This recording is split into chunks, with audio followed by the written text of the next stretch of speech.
کاتێک هەمووان شەڕەکەیان دۆڕاند. نووسین بەختیار ئەحمەد ساڵح پۆختە.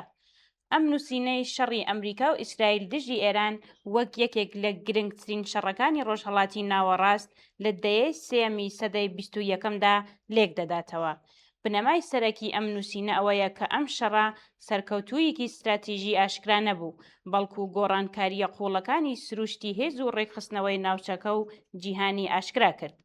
هەرچەندە ئەمریکا و ئیسرائیل توانیان لە ڕووی سەربازی و تەکنۆلۆژیاوە سەرکەوتنی گرنگ بەدەست بهێنن، بەڵام نەیانتوانی ئامانجە سیاسیە سەرەکیەکانیان بپێکن. لە بەرامبەردا ئێران توانی لە ڕوخانی ڕژیم ڕزگاری بێت، بەڵام بەهایەکی زۆر قورسیدا لە ڕووی ئابووری، سەربازی و سیاسیەوە. شەڕەکە دەستپێکی قۆناغی نوێی ژیۆپۆلیتیکی بوو، قۆناغێک کە تێدا توانای هێزە گەورەکان بۆ سەپاندنی ڕێخستنی نوێ کەم بووتەوە، بەڵام توانای کاراکتەرە ناوچەیەکان بۆ سەپاندنی زیان و تێچوون بەسەر یەکتریدا زیادی کرد. هەروەها شەڕەکە سنووری هاوپەیمانیە نێودەوڵەتیەکان، لاوازی ڕاگررتنی هاوسەنگی و ناسەقامگیری سیستەمی ئابووری جیهانی بەرامبەر گرنگی ڕێگا استراتیژیەکان نیشاندا. ئەنجامی سەرەکی نووسینەکە ئەوەیە کە گرنگترین دەرەنجامی شەڕەکە نەگۆڕینی هاوسەنگی هێز بوو، بەڵکو چەسپاندنی دۆخی بێسەر و بەرەی ڕێکخراو بوو، دۆخێک کە تێدا هەموو لایەنەکان دەتوانن زیان بە یەکتر بگەێنن، بەڵام هیچ لایەنێک ناتوانێت هەژمونی خۆی بسەپێنێت. پێشەکی ساڵی 2026 ڕۆژهەڵاتی ناوەڕاست بووە مەیدانی یەکێک لە ئاڵۆزترین شەڕەکانی دوای شەڕی عێراق لە ساڵی 2023. شەڕی ئەمریکا و ئیسرائیل دژی ئێران تەنها ململانگەی سەربازی نەبوو، بەڵکو تاقیکردنەوەیەکی پراکتیکی بوو بۆ چەمکەکانی هێز، هاوسەنگی هێز و ڕێکخستنی ناوچەکە لە سەدەی 21دا. هەرچەندە هێزەکانی ئەمریکا و ئیسرائیل لە بواری هەواڵگری، هێرشی ورد، شەڕی ئاسمانی و تەکنۆلۆژی سەربازیدا سەرکەوتنی بەرچاویان بەدەستهێنا، بەڵام ئەنجامی سیاسی و استراتیژیەکانی شەڕەکە وەک ئەوەی چاوەڕوان دەکرا بەدەست نەهاتن. ئێران نەڕۆخوا، پرسی پرۆگرامە ئەتۆمیەکەی چارەسەر نەکرا و سیستەمێکی نوێ ئاسایشی ناوچەییدا نەمەزرا. لە هەمان کاتدا ئێران زیانی ئابووری و سەربازیکی گەورەی بینی و وڵاتانی کەنداوی عەرەبی، ڕووسیا و چینیش تووشی لێکەوتەی نەخوازراوی استراتیژی بوون. لەم ڕوانگەیەوە ئەم نووسینە هەوڵ دەدات وەڵامی ئەم پرسیارە سەرەکیە بداتەوە. ئایا دەتوانرێت شەڕی ئەمریکا و ئیسرائیل دژی ئێران وەک شەڕێک پۆڵین بکرێت کە هەموو لایەنەکان جیاواز لە ئاستی زیانەکانیان تێدا دۆڕاو بوون؟ یەکەم، چوارچێوەی تئۆری سەپاندنی تێچوون بە جێگەی سەپاندنی ڕێکخستن. تئۆریە کلاسیکیەکانی پەیوەندیە نێودەوڵەتیەکان وا دەبینن کە هێزی سەربازی دەتوانێت دوای شەڕ سیستەمێکی نوێی سیاسی و ئاسایشی بسەپێنێت، بەڵام ئەزموونەکانی ئەفغانستان، عێراق، سووریا و ئوکرانیا نیشانیان داوە کە ئەم گریمانەیە بەردەوام لاوازتر دەبێت. شەڕی ئێران نمونەیەکی ڕوونە بۆ ئەم گۆڕانکاریە. ئەمریکا و ئیسرائیل توانای وێرانکردنی ئامانجە سەربازی و استراتیژیەکانیان هەبوو، بەڵام توانای گۆڕینی ژینگەی سیاسی ئێران و ناوچەکەیان نەبوو، بۆیە دەتوانرێت چەمکێکی نوێ بناسێنرێت. سەپاندنی تێچوون بێتوانای سەپاندنی دووبارە ڕێخستنەوە ئەم چەمکە بە باشترین شێوەی سروشتی شەڕی ئێران ڕوون دەکاتەوە. دووهەم، ئەمریکا و ئیسرائیل سەرکەوتنی سەربازی، شکستی استراتیژی. لە دیدەی سەربازیەوە ئەمریکا و ئیسرائیل چەندین سەرکەوتنی گرنگیان بەدەستهێنا. هێرشە ئاسمانیەکان توانیان بەشێکی گرنگ لە دامەزراوە سەربازی و موشکیەکانی ئێران لەناوبەرن. هەروەها هەواڵگیری پشکەوتوو و بەکارهێنانی سیستەمەکانی زیرەکی دەستکرد ڕۆڵێکی گرنگیان هەبوو لە دیاریکردنی ئامانجەکان و بەڕێوەبردننی ئۆپراسیۆنەکان. بەڵام شەڕەکە نیشانیدا کە سەرکەوتنی سەربازی بەتەنها ناتوانێت سەرکەوتنی استراتیژی دروست بکات. گرنگترین ئامانجی سیاسی کە بۆ پاساوهێنانەوە شەڕەکە باز دەکرا واتە گۆڕینی ڕەفتاری ئێران یان لاوازکردنی بنەمای دەسەڵاتی ڕژیم نەهاتە دی. دەسەڵاتی سیاسی لە ئێران مایەوە و بگرە ئەکرێت بۆترێت کە بەهێزتریش بوو. هەروەها بەرنامەی ئەتۆمی ئێران بە شێوەیەکی یەکجارەکی کۆتایی پێنەهات. لە لایەکی دیکەوە ئەمریکا ناچار بوو ژمارەیەکی زۆر لە موشک و چەکی پێشکەوتوو بەکار بهێنێت، ئەمەش کاریگەریکی خستە سەر ئامادەباشی هێزەکانی لە ڕۆژهەڵاتی ئاسیا و ئۆقیانوسی ئارامدا.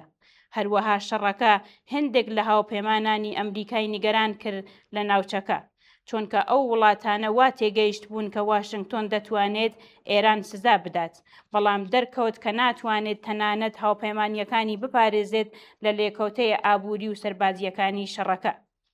سێهەم، ئێران مانەوە بە بەهایەکی قورس. هەندێک شیکەرەوە وا دەبینن کە ئێران سەرکەوتوو بوو چونکە ڕژیم نەڕووخا و توانی بەردەوام بێت، بەڵام لێکۆڵینەوەی قوڵتر نیشان دەدات کە ئەم مانەوەیە بە بەهایەکی زۆر گران تەواو بوو. ئابووری ئێران زیانێکی گەورەی بینی، نرخی ڕیاڵ دابەزی، ئاستی هەڵکشانی نرخەکانی بەرز بووەوە و ژمارەیەکی زۆر لە دامەزراوە پیشەسازیەکان زیانیان بینی. هەروەها وێرانبوونی بەشێک لە ژێرخانەکانی وزە و گواستنەوەی کاریگەری درێژخایەنی هەیە لەسەر گەشەی ئابووری. لە ڕووی سەربازیەوە ئێران بەشێکی گرنگ لە توانای موشکی و بەرگری ئاسمانی خۆی لەدەستا، ئەگەرچی توانی وەڵام بداتەوە، بەڵام ئاستی ئەو تێچوونانە زۆر بوو. لە ڕووی سیاسیەوە ڕژیم زیاتر پشتی بە دامەزراوە ئەمنیەکان بەست. ئەمە دەتوانێت لە کوردخایەندا ئاسایشی دەسەڵات بپارێزێت، بەڵام لە درێژخایەندا مەترسیەکەی ئەوەیە کە سیستەمەکە کەمتر توانای گونجان و چاکسازی دەبێت. چوارەم، وڵاتانی کەنداوی عەرەبی قوربانیەکانی جوگرافیای سیاسی. وڵاتانی کەنداو لە سەرەتاوە دژی ڕوودانی ئەم شەڕە بوون، چونکە باش دەیانزانی کە هەر شەڕێکی گەورە لەگەڵ ئێران کاریگەریکی ڕاستەوخۆی لەسەر ئابووری و ئاسایشیان دەبێت. داخستنی تەنگەی هورموز نیشانیدا کە هێشتا جوگرافیا یەکێکە لە گرنگترین هۆکارەکانی هێز و لاوازی. زۆربەی ئابووری وڵاتانی کەنداو پشت بە ئازادی گواستنەوەی نەوت و بازرگانی دەبەستێت. شەڕەکە وێنەی ئەو وڵاتانەی وەک دوورگەی ئارامی تێکدا. سەرمایە گوزاران و کۆمپانیان نێودەوڵەتیەکان بینیان کە ناوچەکە هێشتا دەتوانێت زۆر بە ئاسانی تێوە بگڵێت و لە ململانکێ گەورە. لە هەمان کاتدا دەوڵەتەکانی کەنداو ناچار بوون پارەی زیاتر بۆ بەرگری و سیستەمە موشکیەکان تەرخان بکەن کە لێکەوتەی پێچەوانەی هەبوو لەسەر پرۆژەکانی گەشەپێدان و چاکسازی. پێنجەم، رووسیا قازانجی کاتی و زیانی استراتیژی. لە سەرەتای شەڕەکەدا رووسیا سوودی لە بەرزبوونەوەی نرخی نەوت وەرگرت، بەڵام ئەم قازانجە کاتی بوون. شەڕەکە نیشانیدا کە سیستەمەکانی بەرگری ئاسمانی رووسی نەیانتوانی بە شێوەیەکی تەواو بەرگری لە دامەزراوەکانی ئێران بکەن. ئەم کاریگەریەی لەسەر ناوبانگ و فرۆشتنی چەکی رووسی هەیە. هەروەک مۆسکۆ نەیتوانی ببێتە ناوەندێکی دیپلۆماسی کاریگەر بۆ کۆتایی هێنان بە شەڕەکە، لە کاتێکدا چاوەڕوان دەکرا رووسیا ڕۆڵی سەرەکی ببینێت، بەڵام کاریگەریکی سنووردار بوو. بۆیە ئەگەرچی رووسیا لە کوردخایەندا سوودی ئابووری وەرگرت، بەڵام لە درێژخایەندا هێندەی تر لە هەژموونی استراتیژی خۆی لە ڕۆژهەڵاتی ناوەڕاست لەدەستا.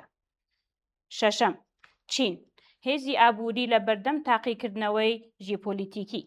لە ماوەی 2 دەیە ڕابردوودا چین هەوڵی داوە ببێتە کاراکتەرێکی سەرەکی لە ڕۆژهەڵاتی ناوەڕاست، بە تایبەتی لە ڕێگەی سەرمایە گوزاری، بازرگانی و پرۆژەی یەکپشتینە یەک ڕێگا.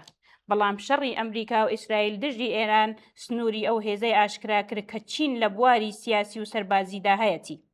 لە کوردخایەندا پەکین سوودی لەوە وەرگرت کە وەک هێزێکی ئارامتر و کەمتر هێرشبەر دەرکەوێت.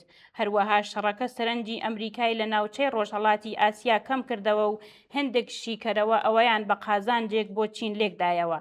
بەڵام لە درێژخایەندا زیانەکان زۆرتر بوون. بەشێکی گرنگ لە سەرمایە گوزاریەکانی چین لە ئێران و ناوچەکە تووشی مەترسی بوون. هەروەها چین نەیتوانی ئێران ناچار بکات تەنگەی هورموز بکاتەوە. ئەمەش سنووری هەژموونی سیاسی پەکین نیشاندا. لە ڕوانگەیەکی فراوانترەوە شەڕەکە بۆ چین ئاگادارکەرەوەیەک بوو چۆنکە ئابووری چین زیاتر لە هەر وڵاتێکی دیکە پشت بە ئارامی بازاڕی جیهانی، ئازادی گواستنەوەی بازرگانی و ئارامی ڕێگاکانی وزە دەبەستێت.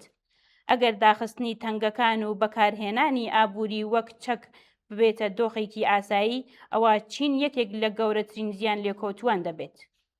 حوتەم، گۆڕانکاری لە چەمکی بەرپەرشدانەوە. یەکێک لە گرنگترین وانەکانی ئەم شەڕە گۆڕینی تێگەیشتن بوو لە چەمکی بەرپەرشدانەوە.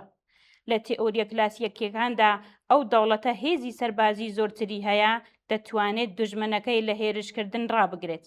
بەڵام شەڕی ئێران نیشانیدا کە ئەم یاسایە وەک جاران کار ناکات. ئەگەرچی ئەمریکا و ئیسرائیل لە ڕووی تەکنۆلۆژی و سەربازیەوە زۆر بەهێزتر بوون، بەڵام نەیانتوانی شەڕەکە لە ڕوودان ڕابگرن. لە هەمان کاتدا ئێرانیش نەیتوانی لە هێرشەکان خۆی بپارێزێت. ئەمە نیشانەی ئەوەیە کە بەرپرسدانەوە لە سەدەی 21دا تەنها بە موشک و فڕۆکە پێناسە ناکرێت. ئێستا هۆکارەکانی دیکەی وەک ئابووری، وزە، تەکنۆلۆژی، سایبەر، ڕێگاکانی بازرگانی و ڕایگشتی بەشدارن لە دروستکردنی هاوکێشەی بەرپرسدانەوە. بە واتایەکی دیکە دەتوانێت شەڕێک ببێتەوە، بەڵام ناتوانێت ئاشتی بسەپێنێت. هەشتم، کۆتایی ئەفسانەی سەقامگیری لە ڕۆژهەڵاتی ناوەڕاست. دوای کۆتایی هاتنی شەڕی سارد، زۆر کەس پێیان وابوو ڕۆژهەڵاتی ناوەڕاست بە هێواشی بەرەو سیستەمێکی جیگیر هەنگاو دەنێت، بەڵام شەڕی ئێران نیشانیدا کە ئەم تێڕوانینە زۆر دوورە لە ڕاستیەوە. شەڕەکە دەری خست کە هیچ هێزێک ناتوانێت بە تەواوی زاڵ بێت بەسەر ناوچەکەدا. ئەمریکا هێزی سەربازی هەیە، بەڵام ناتوانێت هەژمونی خۆی بسەپێنێت. ئێران دەتوانێت زیان بگەێنێت، بەڵام ناتوانێت هەژمونی خۆی بسەپێنێت. ئیسرائیل دەتوانێت هێرش بکات، بەڵام ناتوانێت هەڕەشەکان بە شێوەیەکی یەکجارێکی لا ببات. وڵاتانی کەندا و سامان و سەرمایەیان هەیە، بەڵام بە جوگرافیا سنووردارن. رووسیا و چینش هێشتا نەبوونەتەوە هێزی جیهانی لە ئاستی ئەوەی بتوانن چارەسەری کێشە بکەن. بەم شێوەیە ناوچەکە چوەتە قۆناغێکەوە کە تێدا هەموو کاراکتەرەکان دەتوانن زیان بگەێنن، بەڵام هیچ کامیان ناتوانن سیستەمێکی جیگر بسەپێنن. دەرەنجام، شەڕی ئەمریکا و ئیسرائیل دژی ئێران یەکێک بوو لە گرنگترین شەڕەکانی سەدەی 21ەم، نەک تەنها لەبەر قەبارەی وێرانکاریەکەی، بەڵکو لەبەر ئەوە گۆڕانکاریە استراتیژیانەی ئاشکرای کرد. ئەمریکا و ئیسرائیل توانیان زیانێکی گەورە بە ئێران بگەێنن، بەڵام نەیانتوانی ئامانجە سیاسیە سەرەکیەکانیان بپەکێن. ئێرانیش لە ڕوخانی ڕژیمەکە ڕزگاری بوو، بەڵام بە بەهایەکی زۆر گران. وڵاتانی کەندا و زیانی ئابووری زۆریان بەرکەوت و ئاسایشیان کەوتە مەترسیەوە. رووسیا و چینیش تێگەیشتن کە هێزیان لە ناوچەکە سنووردارە. بۆیە دەتوانرێت بگوترێت گرنگترین دەرەنجامی ئەم شەڕە ئەوە بوو کە هیچ لایەنێک بە شێوەیەکی تەواو سەرکەوتوو نەبوو، بەڵکو هەموو لایەنەکان بە جیاوازی لە ئاستی زیانەکان دوورتر کەوتنەوە لەو دۆخە استراتیژیە ئارەزوویان دەکرد.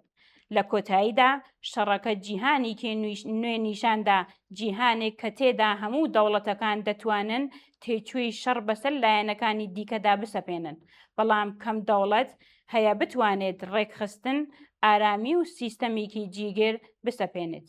ئەمەش ڕەنگە گرنگترین تایبەتمەندی سیستەمی نێودەوڵەتی لە دەیەکانی داهاتوودا بێت.